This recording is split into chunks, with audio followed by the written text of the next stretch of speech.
I've been working on cruise ships for 3 years, mostly on the night shift from 11 p.m. to 7 a.m., doing patrol rounds every 2 hours. Usually, by that time, the passengers are all asleep, and the decks are completely deserted. The only sounds are the low hum of the engines and the steady slapping of waves against the hull. This was a mid-sized cruise ship, with 3 passenger decks. The area I passed through the most was deck 4, the open observation deck. It had a few white lounge chairs, a row of green trash bins, and sometimes you'd see a few seabirds flying by, especially near dawn. It was a Wednesday. Around 1 a.m. I grabbed my flashlight and radio from the supply room and started my first patrol. The wind was stronger than usual that night, so all the umbrellas on the deck had been folded down. I zipped my jacket up tight and walked slowly, thinking maybe I'd switch up breakfast for once, skip the egg wrap, go with a bacon sandwich. I was just about to turn back after reaching the far end of deck 4 when I heard it. A laugh, faint and soft. A woman's laugh, short, like it drifted from some hidden corner. I turned around, but there was nothing there. The lounge chairs were empty, rocking slightly in the wind. The lids on the trash bins rattled with the gusts. I swept my flashlight around, slowly scanning in every direction. No one. The radio crackled with check-ins from the other guards. I didn't think too much of it and made my way back to the corridor. Half an hour later, the front desk radioed me.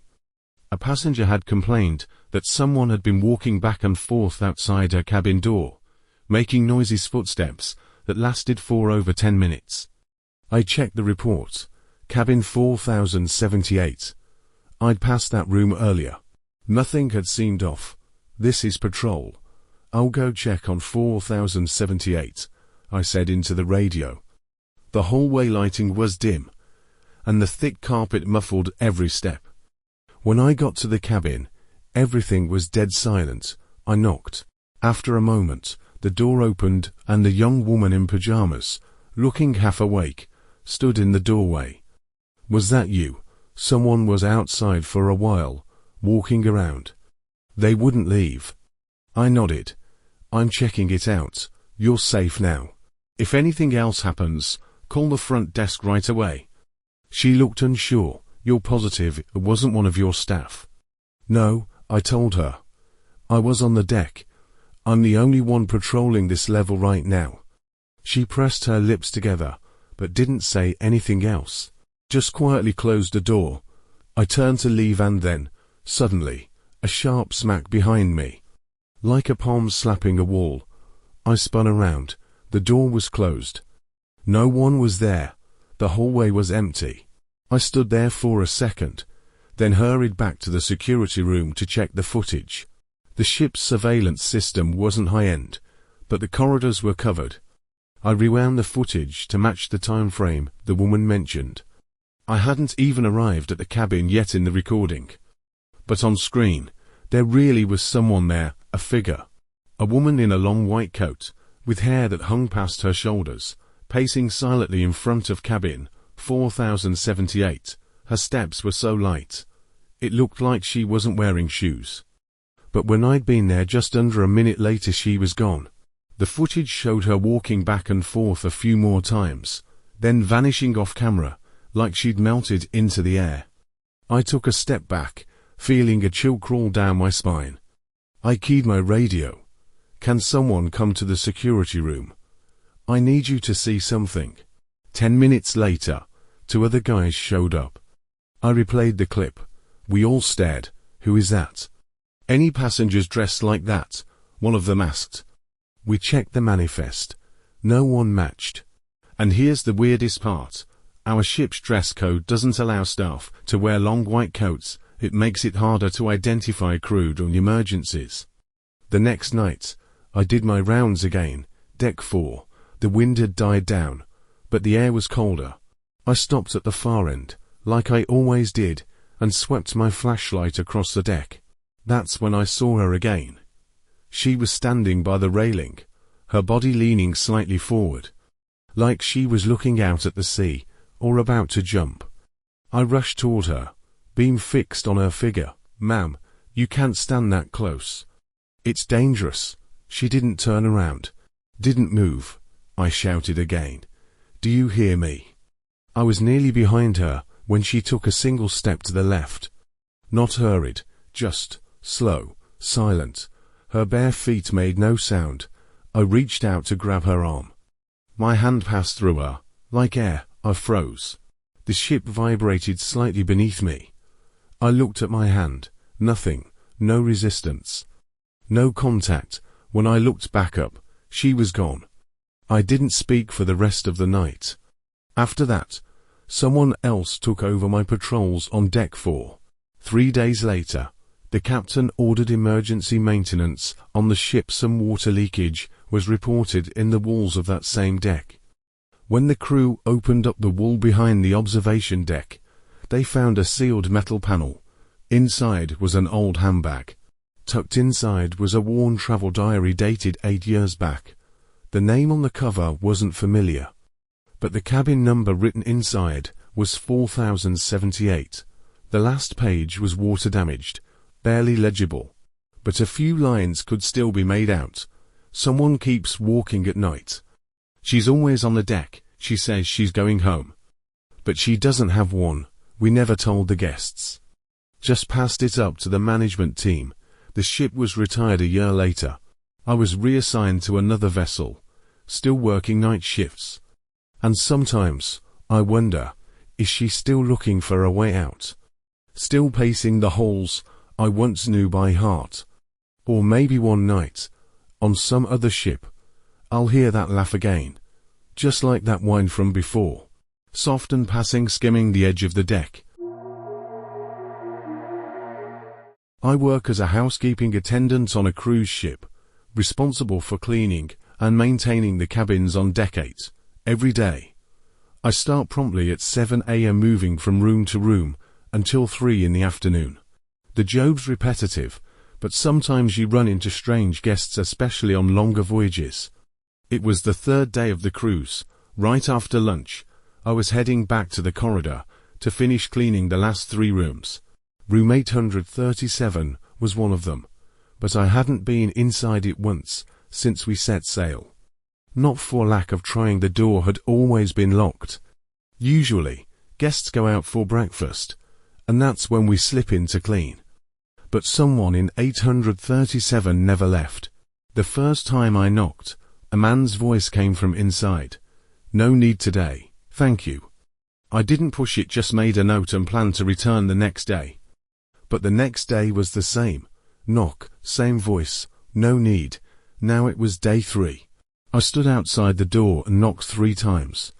Housekeeping, can I come in for a quick clean today? Silence for a beat.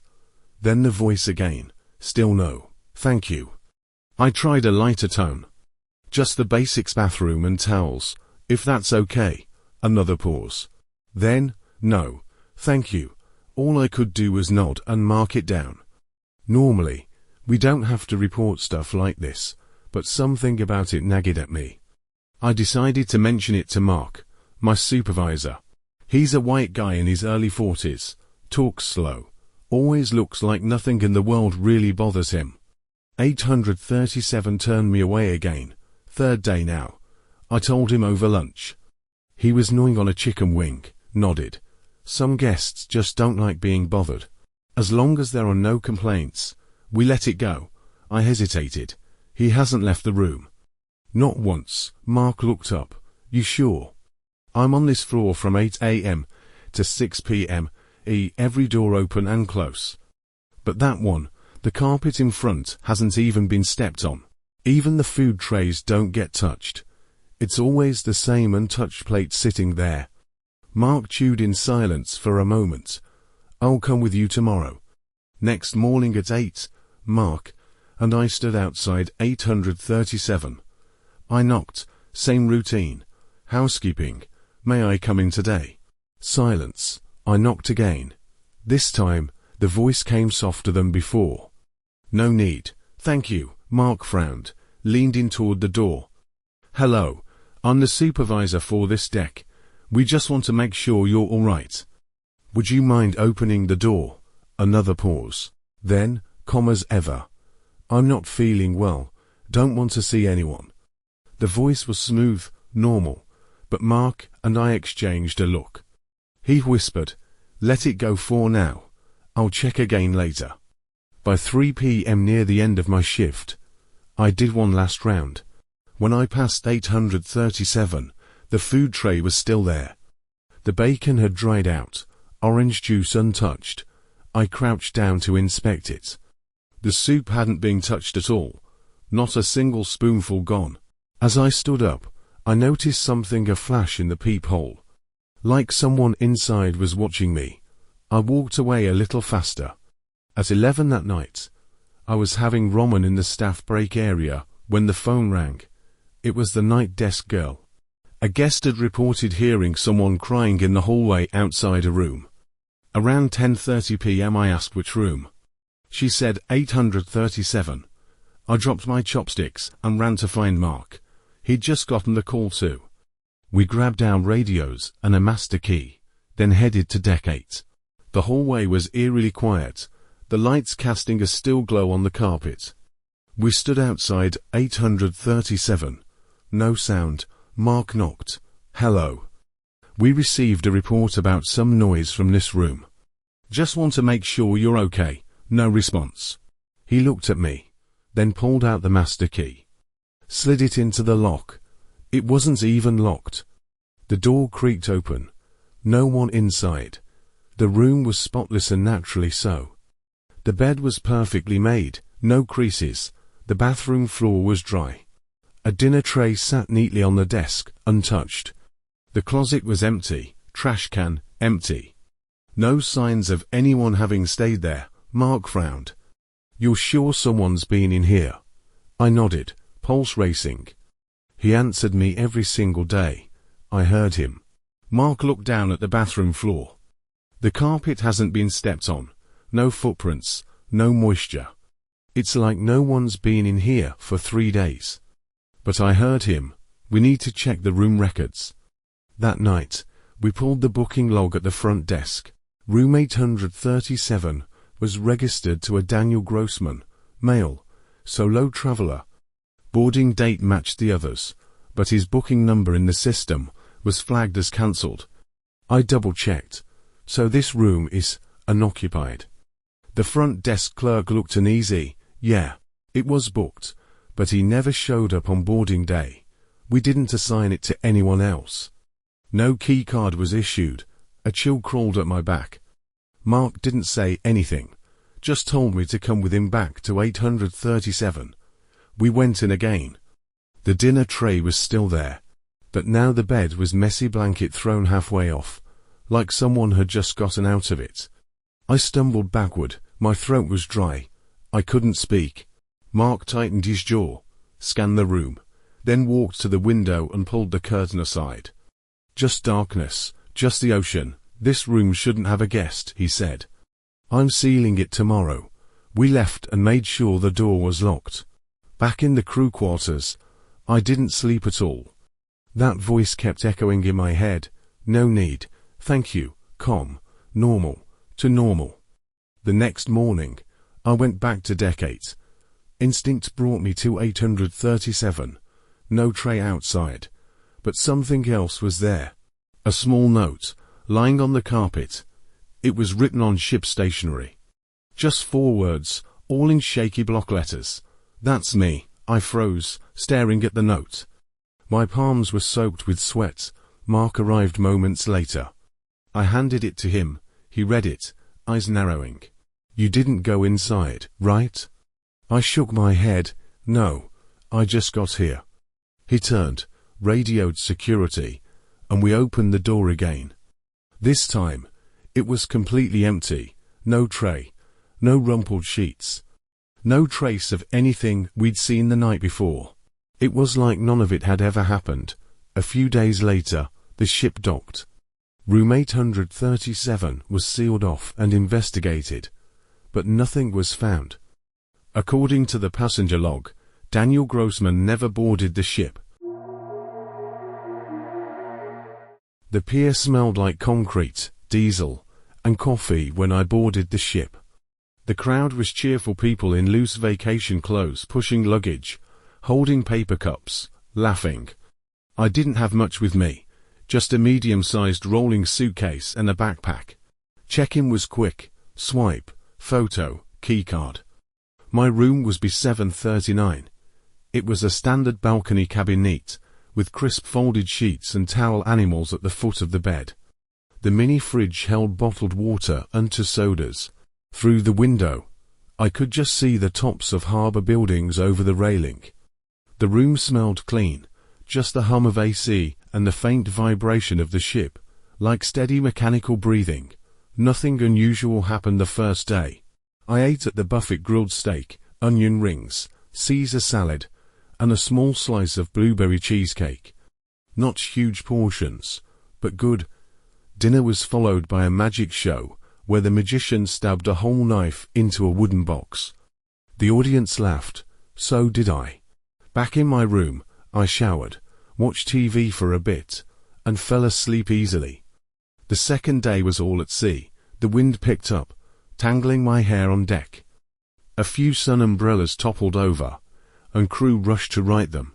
That afternoon, I took a cocktail class, learning to make a Long Island iced tea. Mine was too sweet, but the others at my table joked it was better than last time. The mood was light. I skipped the evening show, opting for a drink at the Stern Bar instead. The ocean looked like shattered glass, glinting unevenly. 2 young men at the next table, already deep in their cups, talked loudly about some cabin or something. I didn't pay much attention. I walked back slowly, trying to unwind. At my door, the lock stuck. The keycard didn't work at first. I slid it in again, and the light finally turned green. The room was dark, the AC still running. As I took off my jacket, I glanced at the desk and froze. A keycard sat there, identical to mine. I thought I'd left it behind that morning, but mine was still in my pocket. This one had no markings, nothing to suggest housekeeping left it. I considered calling the front desk, but the phone had no dial tone for a few seconds. I didn't end up calling, just put the card in the drawer. That night, I slept fitfully, dreaming of the door opening and closing wind-door footsteps. I couldn't tell. The next morning, my suitcase was unzipped, clothes slightly rearranged. I knew I'd locked it the night before. The lock was still there. Unsettled, I went to the front desk to request a room change. They were fully booked but promised to put me on a waiting list. I didn't push. I spent the afternoon in public areas, ice cream, poolside games, a trivia contest. I avoided my room until late, when the ship quieted. The hallway lights were steady, nothing amiss. My keycard worked fine. Then I saw it, the extra card. Back on the desk. I didn't touch it, just closed the door, latched the chain. The bathroom light flickered twice on its own. I checked bulb tight, switch normal, but the light kept wavering like unstable voltage. Then a soft creak came from somewhere in the room. Lightwood settling underfoot. I held still, barely breathing, when the silence held. I didn't investigate further. Just sat on the bed, shoes on, waiting out the night. I woke to the sound of the door opening. Not my imagination. It was deliberate. Slow, someone trying not to make noise. The lights were still on. I watched the doorknob turn back into place. The door left slightly ajar. No footsteps, but the air had turned icy. The AC hadn't been adjusted, yet the draft bit into my skin. I didn't move, just waited for morning. At the front desk, I handed over the extra card. This showed up in my room. The clerk scanned it, then frowned. This isn't yours.